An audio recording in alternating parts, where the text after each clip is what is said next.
Hello and welcome to the arcade. You know, it seems like these days there aren't many hobbies that are more expensive than gaming. The cheaper end video game consoles start at $200 or $300, and if you want a good gaming PC, that's going to be about $400 or $500, and that's if you don't want to run the latest AAA games at the highest graphics settings in full 1080p or 1440p. And with most modern AAA video game releases going for $70, most of us are forced to pick and choose carefully the games that we buy throughout the year, or at least be forced to trade in our games to game stores for cash or store credit in order to fund the next purchase of a new video game. But there are still ways to enjoy the hobby without spending a ton of money. These methods can vary widely in difficulty and return on investment, so it's really best to pick and choose the methods that work for you, instead of trying to use all of them and then failing and then giving up entirely. So let's talk about some ways we can be smarter budget gamers.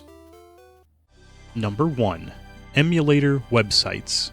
There are a ton of emulator-based websites like Free 80s Arcade, where you can play a ton of old Nintendo, Sega, and Atari games in an emulator embedded right into the webpage. No downloads required. Because these sites are free, don't expect too much in the way of customizability or perfect performance or anything like that, but it's still really fun to browse through some old favorites and try out a game or two that you know you can beat in one sitting or try to set a new high score in. And a couple more of these sites that I use are retrogames.cc and playclassic.games. Number 2. Free video game websites. No, not that kind. This site, myabandonware.com, allows users to download and play old PC games that have become classified as shareware or freeware. Essentially, that means the license to publish and sell the game has lapsed by the original holder, and the game is now free to download and play. There are a ton of classic PC games on here, and you could probably spend hours just browsing the collection. They do also have some games that have been scooped back up by the original publisher, but the admins running the site typically always make sure to put an indicator on the game to signal that it needs to be purchased in order to be played again, and also link to where it can be purchased from. And this site, osgameclones.com, lets you download free and open source clones of famous games like Portal and Half-Life. There are also plenty of free games on Steam and GOG. Not just the big free-to-play multiplayer games either. There are some absolute hidden gems in the depths of these platforms that can be sometimes hard to find, but a joy to experience once you finally get there. Another great free game site is itch.io. A lot of indie developers use this site to publish their free or paid-for games without having to go through the hassle of creating a Steam store page and stuff like that. There's a ton of short indie games on here, a lot that you probably want to avoid, but some great titles as well. Itch.io is pretty well known for game assets as well for people that are into game development, but a lot of people still don't know that games are published on there as well. It really is a great place to grab free or really cheap games. Number 3. Game sales. I always recommend to my friends to check out Deku Deals.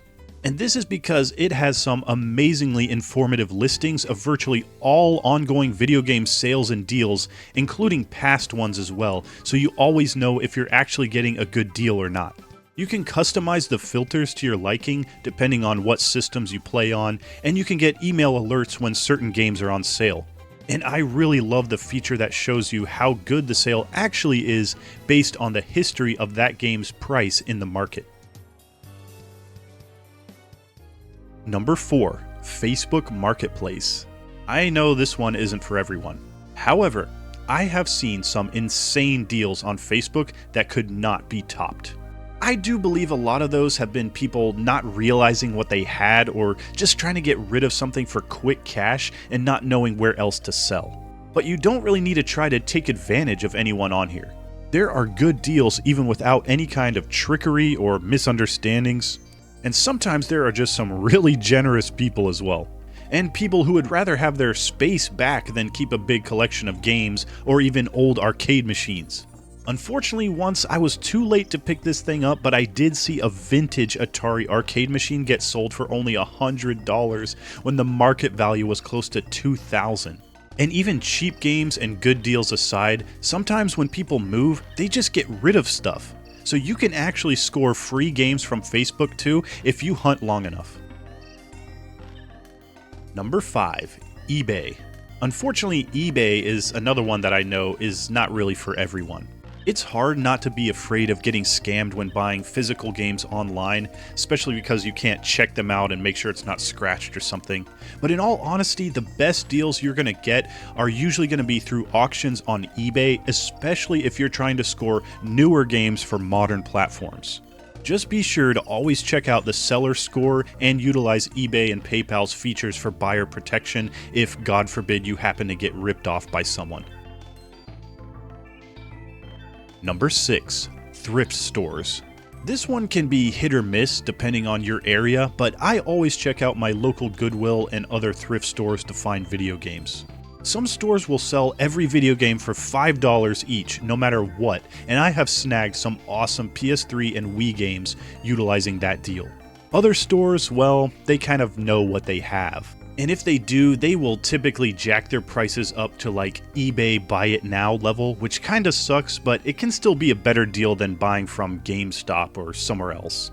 The best deals I've gotten from thrift stores were definitely the PS3 games that I mentioned, but I also grabbed an arcade 1-Up Pac-Man Anniversary Countercade for $15, and a couple of Wii systems for $30 each. Both of them had several Wii Shop games still installed on them, and one of them had a copy of Wii Sports still in the disk drive. Number 7. Handheld Emulators. If retro gaming is your thing, it is a very good time to get into the handheld emulator scene. The technology for these things is advancing so quickly that more and more systems are getting left behind, yet are still perfectly functional and affordable for emulating tons of amazing classic games. Like this Anbernic RG35XX and the Miu Mini Plus. And I'm not saying you have to obtain games for these things in any illegal means or anything like that. What I am saying is that these devices are typically already pre-loaded with games. So take that information how you will. Number 8. Borrow and share. Look, if you have a group of friends with similar interests, same game consoles, etc., think about asking a friend if you can borrow a copy of a game you're interested in. This may not work for everyone, but most of us have at least 1 or 2 friends that we know wouldn't mind lending us a copy of their game. Just make sure to be ultra respectful of that person's game while it's in your possession. And that's it. That's pretty much all the methods that I personally use and recommend. And I didn't even mention things like Humble Bundle, G2A, and Gamefly. Mainly because I haven't really used those much myself, but I have heard good things before. In reality, there are so many ways to be a gamer on a budget without sacrificing the fun. This hobby really doesn't have to be as expensive as some people make it out to be. The only ways that it gets really crazy expensive is if you're buying all the new game consoles, all the new game releases, or if you're a collector going after all the holy grails of game collecting. And otherwise, you can very easily play tons of stellar games for really cheap or even free. And with all that said, I would love to hear your thoughts as well. Please write to me what your favorite ways to be a budget gamer are, and thank you so much for watching.